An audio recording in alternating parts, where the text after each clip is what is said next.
Olá pessoal, meu nome é Rodrigo Mendes, eu sou professor do Unidesc, sou também delegado de polícia do estado de Goiás e eu estou aqui para fazer um breve comentário jurídico com relação ao filme O Milagre da Cela 7. Pessoal, o filme é muito legal, tem como personagem principal o Memo, não é isso? A Ova, a filhinha dele, enfim, o filme ele ocorre na Turquia e o que nós podemos, analisando o filme sob a ótica do nosso ordenamento jurídico brasileiro, tirar de conclusões jurídicas. Primeiro comentário, pessoal, vejam bem. A pena de morte no Brasil é medida excepcionalíssima, prevista na Constituição ali, nos termos do artigo 5º, inciso 47 da Constituição, e ela somente é admissível no ordenamento jurídico brasileiro nos casos de guerra declarada, né? E quando que isso vai ocorrer, pessoal? Nos casos de guerra declarada, se o cidadão praticar algum crime previsto no Código Penal Militar que enseje a pena de morte, aí sim ela seria possível. Medida excepcionalíssima. E quais são esses crimes previstos no CPM? Nós temos como exemplo o crime de traição, previsto ali no artigo 355 do Código Penal Militar, e também o crime de espionagem, previsto ali no artigo 366 do CPM. Nos termos do CPM, a pena de morte vai ocorrer por fuzilamento. Pessoal, na sequência do filme, nós percebemos ali um primeiro crime já praticado pelo coronel. O Memo ele é confundido, na realidade ele tenta salvar a filha do coronel, mas as pessoas que estão participando ali do churrasco acreditam que o Memo matou a filha do coronel. Na realidade ele não fez isso, mas o coronel naquela cena ali, tomado de violenta emoção e acreditando, né, que estava agindo logo em seguida à injusta provocação da vítima, ele acaba desferindo um disparo de arma de fogo contra o Memo, mas ele é contido, o disparo é desviado por soldados. Então o coronel ali, ele já responderia pelo crime de tentativa de homicídio privilegiado, pessoal. Por quê? Porque ele agiu sob violenta emoção, na cabeça dele, logo em seguida, a injusta provocação da vítima. Ele acreditava que o Memo teria matado a filha dele, não é isso? Na sequência, pessoal, o Memo é levado para um quartel e ele é submetido ao crime de tortura, né? O Memo ele é torturado, existe tipificação penal para isso, para essa conduta no Brasil, ali no artigo 1º, inciso 1, a linha A da Lei 9455 de 97, a chamada tortura-prova.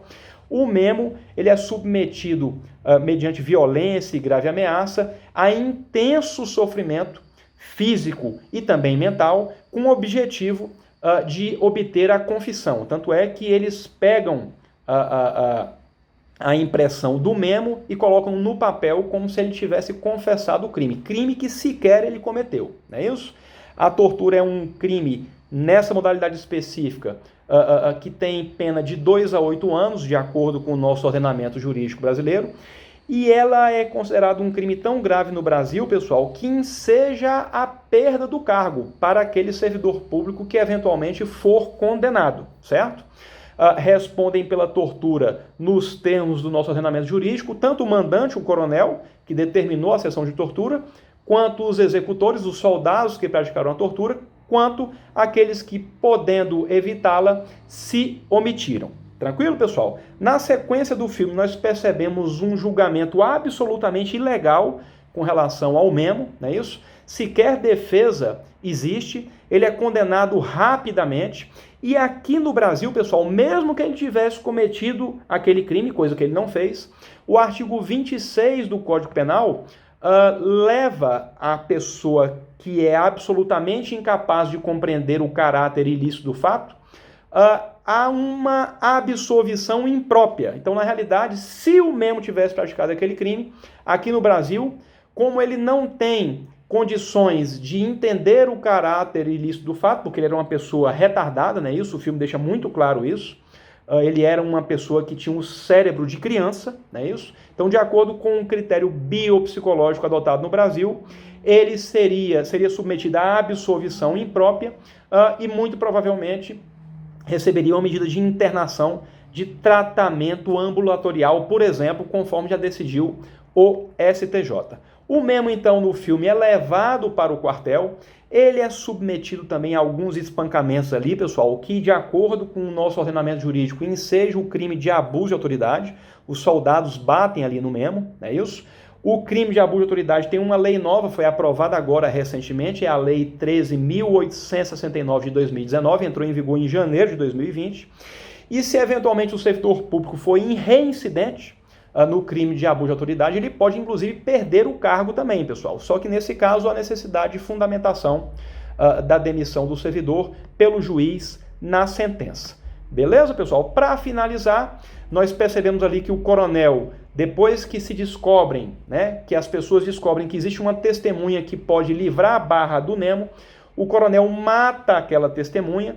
Então ele praticou ali um crime de homicídio, né, qualificado ali por motivo fútil, por traição, dissimulação ou recurso que torne impossível a defesa do ofendido. O coronel efetuou um disparo na cabeça da testemunha, né, isso com o objetivo de ocultar, de tornar impune ou de ganhar vantagem com relação aos crimes pretéritos que ele praticou, de tortura, de abuso de autoridade, inclusive da condenação injusta que o Memo sofreu. Tranquilo, pessoal? No final do filme, percebem as pessoas, o próprio diretor do presídio e os soldados e o capitão percebem que o Memo é um retardado, né, isso, e acabam livrando ele.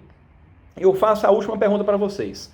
Nesse caso específico do filme, seria possível que o Memo ingressasse com uma ação de indenização contra o Estado pelos danos que ele sofreu? Sim, sem sombra de dúvidas. O artigo 37, parágrafo 6º da Constituição admite a responsabilização do Estado, inclusive a responsabilidade do Estado é objetiva, né, pelos danos que o Memo sofreu. Cabe a ação de regresso, ação regressiva do Estado, no caso de condenação, contra aqueles agentes públicos que causaram dano.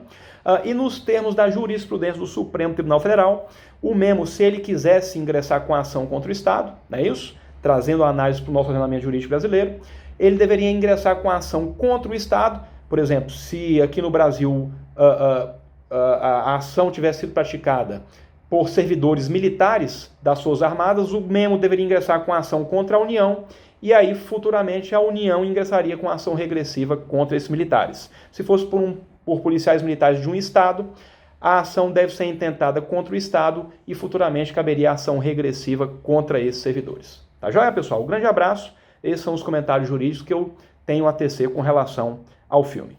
Até a próxima.